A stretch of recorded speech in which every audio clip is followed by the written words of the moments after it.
Hello everyone 2017 TET paper 1లో వచ్చిన mathematics methodology 6 bits చూద్దాం.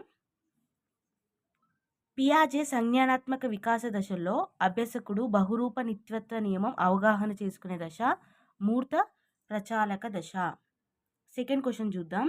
విద్యార్థి ఒక సంఖ్యలోని చివరి అంకె 0, 2, 4, 6 లేదా 8 ఉన్న ఆ సంఖ్య 2చే నిశేషంగా భాగించబడుతుందని సాధారణీకరిస్తే ఆ విద్యార్థి ఈ విద్యా ప్రమాణం సాధించినట్లవుతుంది.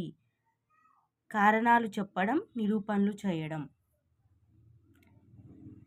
A/B = C. దీనిలో ఇమిడి ఉన్న భావనల రకం సంబంధిత భావనలు. తగు కారణాలతో జామితీయ సిద్ధాంతాల నిరూపణ చేయడానికి దోహదపడే బోధనా పద్ధతి విశ్లేషణ పద్ధతి, నిగమన పద్ధతి.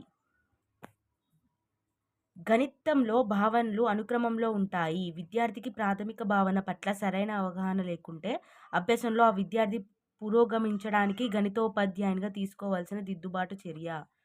లోప నిర్ధారణ చేసి సవరణాత్మక బోధన గావించడం.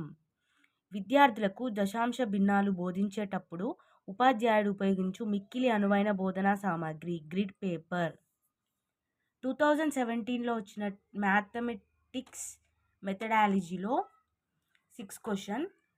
మరిన్ని టెట్ అండ్ డిఎస్సి వీడియోస్ కోసం నా ఛానల్ని సబ్స్క్రైబ్ చేసుకోండి.